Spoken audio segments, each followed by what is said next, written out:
السلام عليكم ورحمة الله وبركاته. حمدا لله داودياش شرفت لي كسو دبادا أرق دمير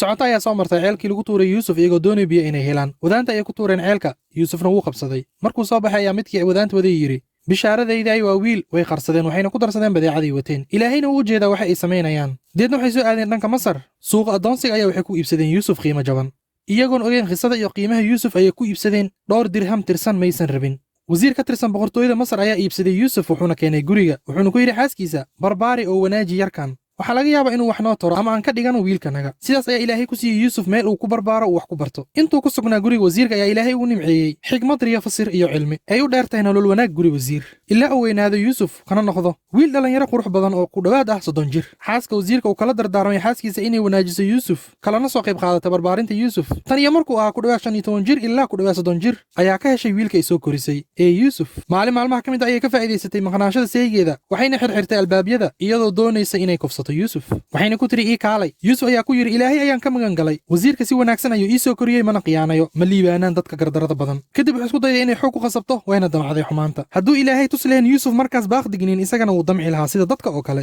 balse ilaahay ayaa ka ilaaliyay nabiyadiisa ceebta dadka wuuna soo hagayay Yuusuf sidoo uu soo hagayay markii ceelka lagu tuuray una soo diray malag sidaas darteed ay Yuusuf u cararay dhanka albaabka soo u furo wayna ka soo daba carartay si iyadana u reebto waxayna u tartamay dhanka albaabka iyadana waxay ka qabatay khamiiska dhanka gadaal Yuusuf ayaa albaabka furay waxaaba ka soo horbaxay wasiirka hadalkii ayaa kula hormartay waxay tiri muxuu noqonayaa abaalmarintiisa qofka ehelkaaga la doono xumaan in xabsi la geeyo ama si daran in loo ciqaabo mooyee Yuusuf ayaa ku yiri iyada ayaa nafteeda damacday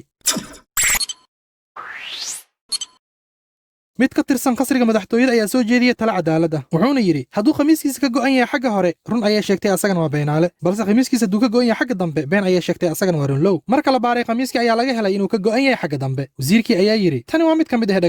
dhagartoodana aad ayay u weyn tahay xaaskiisa ayuu ku yiri ka soo laabay dambiga gashay adiga ayaa gardaran Yuusufna wuxuu ku yiri Yuusufow isaga jeeso waxan markay ogaadeen Yuusuf oo qurba joog ah ehelna u joogin magaalada inuu saxan yahay ayaa waxay iska dhaheen qura warkan meesha ku xir Yuusuf waana astaan lagu garto dawladaha ka fog cadaaladda sida caadada dadka ah qaar baa ka faal qaaday inay warka ku qeybiyaan magaalada dumarkii magaalada ayaa ku xantay xaaska wasiirka waxayna dhaheen waxay damacday wiil ay soo korisay jacayl ayaana galay wallee waa naag luntay xanta dumarka magaalada ayaa soo gaartay xaaska wasiirka waxay u samaysay dabin madax shub iyagana ay diyaarinayaan cuntada waxay u diyaarisay meel ay ku tiirsadaan naag walbana waxay u dhiibtay mindi Yuusuf ayaa ku tiri ku soo bax markii dumarkii ay arkeen quruxda Yuusuf ayay iska sareen faraha waxayna dhaheen xaasha lillah kani dad ma ahan kan waa malag la karaameeyay markii hore markay maqlayeen gafka naagta wasiirka waxay dareemeen inay lunsan tahay iyagana ay yihiin sida malaa'ig oo kale ceebka saliim balse xaaska wasiirka waxay ahayd naag aqli badan waxay doonaysay inay u sheegto iyaga inay ahayn sida malaa'ig oo kale markay ku dhaceen dabinteedana ayay tiri iyadoo isqadqaadayso qurux lowgan ayuu ahaa midkaad igu eedeynaysa igu xamanayseen aniga ayaa damcay wuun isdhowray hadduuna samaynin waxa aan doonayo waan xirayaa waan dullaynayaa midkaan aad u aragtaan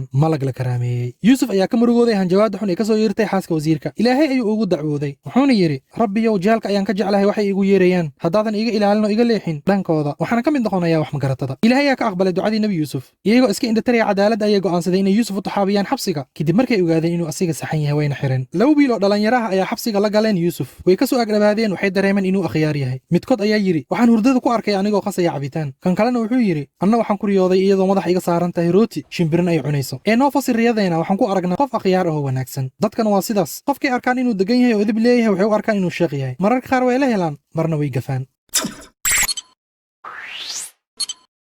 Yuusuf ayaa ku yiri cunto walba la idinku quudiyo riyada waa idin fasiriyaa wax laga wado inta aan la idin keenin riya fasirkuna waxa ilaahay baray waxaana ka soo tagay diin qoom aan rumaysan ilaahay diidanna qiyaamaha oo gaal ah Yuusuf wuxuu u sheegay inuu qurba joog yahay oo ka soo tagay dad gaal ah waxaan raacay diinta aabayaasheeda Ibraahim iyo Isxaaq iyo Yacquub caadana nooma ahayn in aan ilaahay wax la wadaajino taasina waa fadliga dheeraadka oo ilaahayna siiyay anaga iyo dadka balse dadka intooda badan ma garanayaan kadib markuu u cadeeyay Yuusuf inay ku saxan yihiin malada wanaagsan ee ka aaminsan yihiin una sheegay inuu ka tirsan yahay qoys ilaahay ugu nimceeyay cilmi iyo iimaan kana soo tagay qoom gaal ah oo diidan tawxiidka ayuu bilaabay inuu u fasiro riyada wuxuu ku yiri saaxiibayaal midkiin wuxuu adeegayaa boqorka wuxuu u diyaarinayaa cabitaanka midka kalena waa la dilayaa waa la warayaa shimbirna madaxa ayay ka cunaysaa sidaas ayaa lagu xukumay waxaad warsateen kadib wuxuu Yuusuf ku yiri midkii badbaadayay qadiyadeeda gaarsii boqorka ilaan dadka dulmiyay Yuusuf ma ahayn boqorka waxay ahaayeen wasiirka wayna ka qariyeen boqorka balse wiilkii dhalinyarada ahaa ee badbaadayay boqorku adeegay ayaa hilmaamay fariintii Yuusuf inuu boqorka gaarsiiyo sidaas darteed ayaa Yuusuf wuxuu ku sii sugnaaday xabsiga dhowr sano kale ilaan lama gaarin waqtigu ilaahay u qorsheeyay inuu Yuusuf ka soo baxo jeelka xilliga nabiyada loo soo diro dadkana waa markay gaaraan 40 jir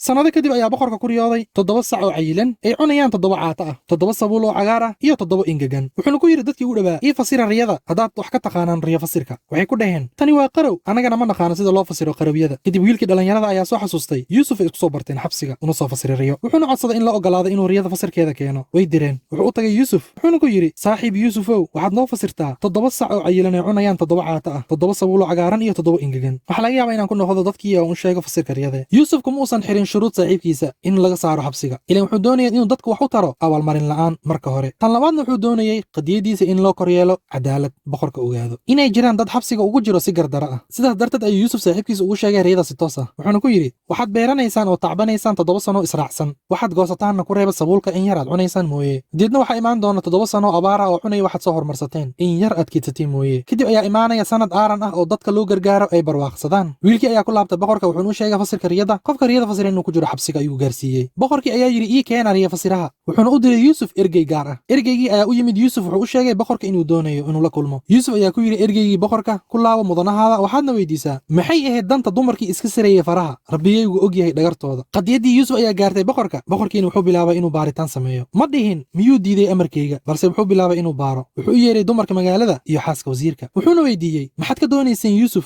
dumarkii ayaa dhaheen xaashaa lilah kuma ogin xumaan, balse xaaska wasiirka ayaa tiri hadduu caddaaday xaqa yuusuf aniga ayaa damcay, asigana wuxuu ahaa runlow. taasi waa inuu ogaado inaanan khiyaano sigoo maqan, ilaahayna ma hanuuniyo dhagarta dhagarwadayaasha, naftaydana ma bariyeelayo. naftanu waxay fartaa dadka xumaan in yaroo ilaahay u naxariistay mooye, ilaahayna waa naxariis badane. markii lagu bariyeelay yuusuf boqorka hortiisa, qadiyadiisana heshay cadaaladii garsoor, boqorkii ayaa yidhi ii keena yuusuf waxaan ka dhiganayaa la taliyo gaar ah. markuu u yimid yuusuf boqorka ay wada hadleen ayaa boqorkii ku yidhi maanta waxaa agtannada ka tahay qof sharfan oo aamin ah. yuusuf ayaa ku yidhi boqorkii waxaad iga dhigtaa wasiirka maaliyadda, waxaan ahay aqoonyahan aamin ah oo garanaya habka waddanka loogu badbaadin lahaa abaarta daran ee kusoo food leh. sidaas darteed ayuu yuusuf wuxuu ku noqday wasiirka maaliyadda oo ku dawaafaya waddanka daafihiisa. kadib markuu ahaa qurbajoog xiran, addoonsi iyo debin ma dilaan daacad, darajo daa'in diyaariyo marbay soo daahirtaa. wasala allahu wasalam calaa nabiyina muxamed wassalaamu calaykum.